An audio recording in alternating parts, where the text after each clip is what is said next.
Deal तो टूट गई। इस डील के आसरे माना जा रहा था इंडिया गठबंधन टूट जाएगा, लेकिन डील ही टूट गई। और डील के आसरे छत्रपों को भरोसा दिया जा रहा था, आपको जेल में नहीं डालेंगे, आपके खिलाफ कार्रवाई नहीं करेंगे, जो भी पैसा आपने जिस रूप में बनाया है उसको आप सहेज कर रखिए, ईडी कार्रवाई नहीं करेगी। लेकिन डील तोड़ने और टूटने का मतलब बहुत साफ है कि अब कार्रवाई आने वाले वक्त में तेज हो जाएगी। वो इनकम टैक्स डिपार्टमेंट हो, वो ईडी हो, वो सीबीआई हो, या खुद सरकार की अपनी राजनीतिक बिसात हो, इस दायरे में अब दो दो हाथ छत्रपों के साथ होना। लेकिन दिन बहुत कम बचे हैं। ये 20 दिन भी नहीं बचे हैं जब नोटिफिकेशन जारी हो जाएगा। उसके बाद ईडी, सीबीआई, आईटी राजनीतिक दलों और राजनीतिक नेताओं पर हाथ डाल नहीं पाएगी। और इसी दौर में हर छत्रप को भी समझ में क्या आ गया कि 2024 का चुनाव कितना महत्वपूर्ण है और राजनीतिक तौर पर तत्काल की रियायत आने वाले वक्त में मुश्किल हालात पैदा कर देगी।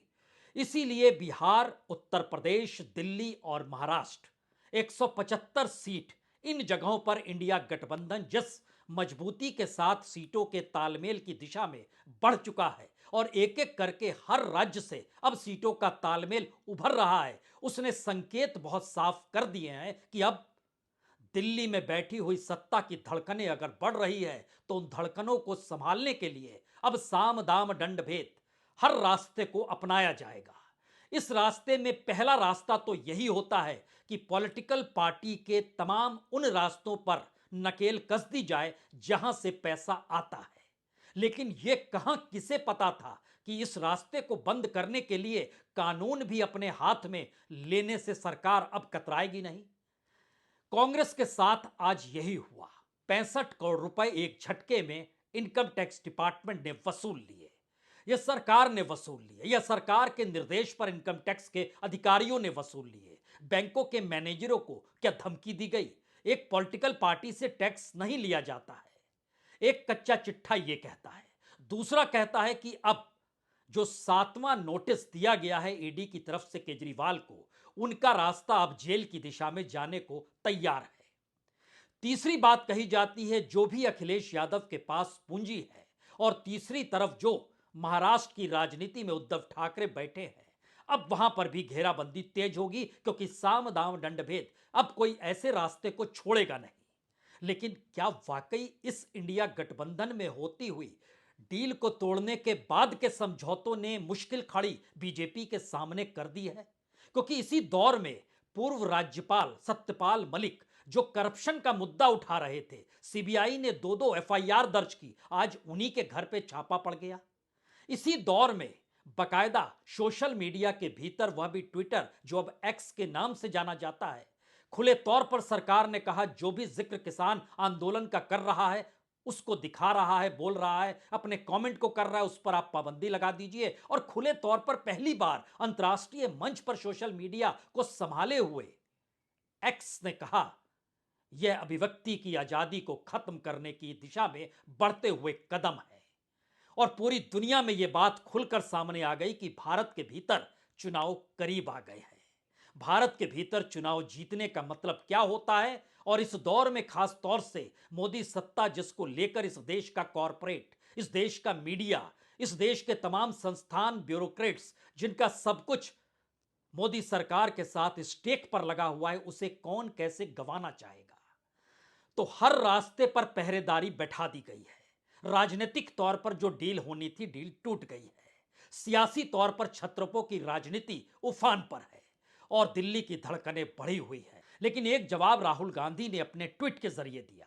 उन्होंने कहा, दरअसल इस दौर में किसान अगर एमएसपी मांगता है तो उसे गोली मारी जाती है, जवान अगर नियुक्ति मांगता है तो उसकी बात सरकार सुनने को तैयार नहीं होती है, पूर्व गवर्नर अगर सच बोलता है तो घर पर सीबीआई भेज दी जाती है, सबसे प्रमुख विपक्षी दल के अकाउंट को फ्रीज कर दिया जाता है, मीडिया हो या सोशल मीडिया, सच की आवाज को दबा दिया जाता है। और सच की यह आवाज अंतर्राष्ट्रीय तौर पर भारत के राजनीतिक सवालों को लेकर तब गूंजी जब भारत सरकार ने एक्स से कुछ अकाउंट को ब्लॉक करने का आदेश दे दिया। और एक्स ने सरकार के इस आदेश को यह कहते हुए स्वीकार किया कि वह इससे सहमत नहीं है, लेकिन यह भारत सरकार कह रही है। तो एक्स ने कहा कि भारत सरकार के आदेशों से कुछ एक्स अकाउंट को ब्लॉक या सस्पेंड कर रहे हैं, लेकिन हम इससे सहमत नहीं हैं। लोगों को बोलने की आजादी होनी चाहिए। और बकायदा एक्स के ग्लोबल अफेयर टीम ने एक पोस्ट जारी की और अंतर्राष्ट्रीय तौर पर यह मामला सामने आ गया कि भारत की राजनीति कितने उबाल पर है, क्योंकि इस पोस्ट में यह कहा गया, हर चीज की जानकारी दी गई कि भारत सरकार ने कार्यकारी आदेश जारी किया है जिसमें कुछ एक्स अकाउंट खातों और पोस्टों पर कार्रवाई करने की बात कही है। इन अकाउंट पर जुर्माना और जेल की सजा जैसी कार्रवाई की बात कही गई है और आदेशों के अनुपालन में हम इन खातों और पोस्टों को केवल भारत में ही रोकेंगे, यानी जो पोस्ट होगी अंतर्राष्ट्रीय तौर पर लोग देख सकते हैं लेकिन भारत में कोई नहीं देखेगा। हालांकि हम इन कार्रवाइयों से असहमत हैं और मानते हैं कि अभिव्यक्ति की स्वतंत्रता इन पदों तक विस्तारित होनी चाहिए। हमें अपनी नीतियों के अनुसार प्रभावित उपभोगकर्ताओं को इन कार्रवाइयों की सूचना प्रदान कर दी है और कानूनी प्रतिबंधों के कारण हम कार्यकारी आदेशों को प्रभावित करने में असमर्थ हैं, लेकिन हमारा मानना है कि ट्रांसपेरेंसी यानी पारदर्शिता के लिए उन्हें सार्वजनिक करना आवश्यक है। सरकार ने सोचा नहीं था कि यह बात सामने आएगी, लेकिन बात सामने आ गई। यह दूसरी स्थिति थी और तीसरी स्थिति यह निकल कर आई इस दौर में जब पूर्व राज्यपाल ने जब करप्शन के मामलों को लेकर सीबीआई के सामने बताया था कि उन्हें घूस देने की कोशिश की गई, तो एक झटके में उन्हीं के घर, जब वो खुद अस्पताल में थे सत्यपाल मलिक, उस दौर में उनके घर पर छापे पड़ गए और कहा गया इसलिए छापे मारे गए क्योंकि जो कार्रवाई सीबीआई को करनी थी उसमें कीरू हाइड्रो इलेक्ट्रॉनिक प्रोजेक्ट जो था, जो 6 जुलाई 2022 को 16 जगहों पर जो छापेमारी की गई थी, उसी की कड़ी में यह किया गया है। और यह यहां जानना जरूरी है कि 2019 में एक निजी फर्म को कीरू हाइड्रो पावर प्रोजेक्ट के सिविल कार्य के लिए 2200 करोड़ का कॉन्ट्रैक्ट देने में भ्रष्टाचार पाया था और इसकी शिकायत उसी शख्स ने की थी जिसके घर आज सीबीआई पहुंच गई। अब यहां पर सवाल है कि अलग अलग रास्ते, चाहे वो कांग्रेस को लेकर हो, चाहे वो सोशल मीडिया को लेकर हो, चाहे छापे को मारने को लेकर हो, यह तमाम कार्रवाई हो रही है। लेकिन अगला सवाल इसके आगे का है। यह सवाल है कि इंडिया गठबंधन जिन 175 सीटों पर तालमेल की स्थिति में आकर खड़ा हो चला है, तो क्या यह राजनीतिक तौर पर बीजेपी के लिए संकट काल तो नहीं है? यह सवाल अब इसलिए महत्वपूर्ण है क्योंकि पूरा चुनाव 400 पार के नारे के साथ बीजेपी लेकर चल रही है और इसी दौर में अब उसे समझ में आ गया है कि देश में नैरेटिव क्या बनाया जाए। डेवलपमेंट का बनाया जाए, अंतर्राष्ट्रीय छवि का बनाया जाए, विश्व गुरु का बनाया जाए, अयोध्या राम मंदिर प्राण प्रतिष्ठा का बनाया जाए, या इस देश के भीतर एक मोटी लकीर हिंदू मुस्लिम को लेकर खींचने की जरूरत है जिससे वोटों का ध्रुवीकरण हो सके। प्रधानमंत्री खुद आज एक कोऑपरेटिव संस्थाओं को लेकर गुजरात में मौजूद थे। वहां पर जाहिर तौर पर जिस डेवलपमेंट का जिक्र होना चाहिए था, हो रहा था, इन तमाम बातों का जिक्र बीजेपी अपने तौर पर कर रही है। लेकिन प्रधानमंत्री किन बातों का जिक्र वहां कर रहे थे, हमें लगता है इसको भी एक वक्त के लिए सुनिए। नैरेटिव यहीं से बनता है।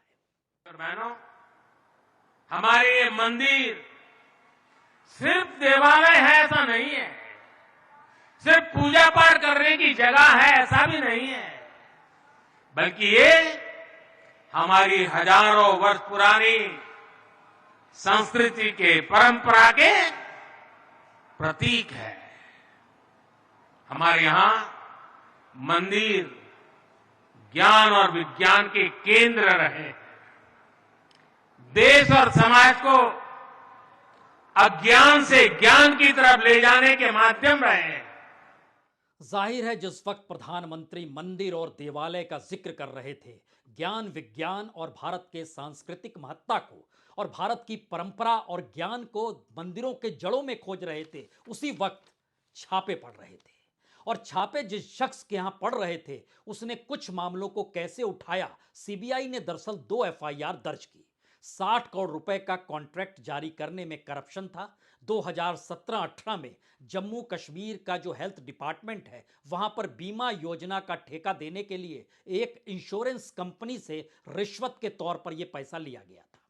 और दूसरा 2019 में एक निजी फॉर्म को किस तरीके से 2200 करोड़ के कॉन्ट्रैक्ट में भ्रष्टाचार पाया गया और वह उनको मिल जाए, इसके लिए सत्यपाल मलिक ने सीबीआई से कहा था कि मुझे एक बड़े उद्योगपति ने और जो महबूबा मुफ्ती और बीजेपी गठबंधन की सरकार में एक मंत्री रहे व्यक्ति ने 150 करोड़ रुपए की रिश्वत दी थी। अब सवाल है कि छापे तो इसलिए पड़ रहे थे कहीं चुनाव के ऐलान के बाद उस डॉक्यूमेंट को सत्यपाल मलिक राजनीतिक तौर पर सामने लेकर ना आ जाएं।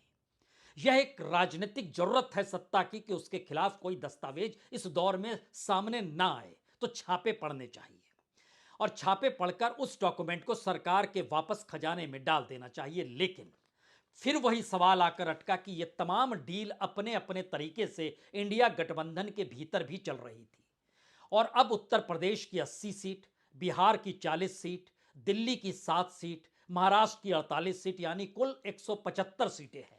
और इस गठबंधन में सीटों के तालमेल का मतलब सिर्फ यह नहीं है कि पिछली बार की तरह कांग्रेस है या छत्रप है। इस बार दोनों साथ आकर खड़े हैं और दोनों की झोली खाली है, क्योंकि उत्तर प्रदेश में समाजवादी पार्टी के पास सिर्फ 5 सांसद जीते थे, कांग्रेस के 1 ही जीते थे। बिहार में तो आरजेडी 1 भी सांसद नहीं जीता, कांग्रेस का 1 जीता। दिल्ली में तो 7 सीट हार गए थे आम आदमी पार्टी और कांग्रेस। और महाराष्ट्र के भीतर में शिवसेना जीती थी 18 सीट, क्योंकि बीजेपी साथ में खड़ी थी। इस बार तो पार्टी भी टूट गई, बीजेपी भी नहीं है, अब कांग्रेस और एनसीपी साफ है, जो कि अपने तौर पर खुद शिवसेना के राजनीतिक पृष्ठभूमि को इस दौर में बदल चुकी है।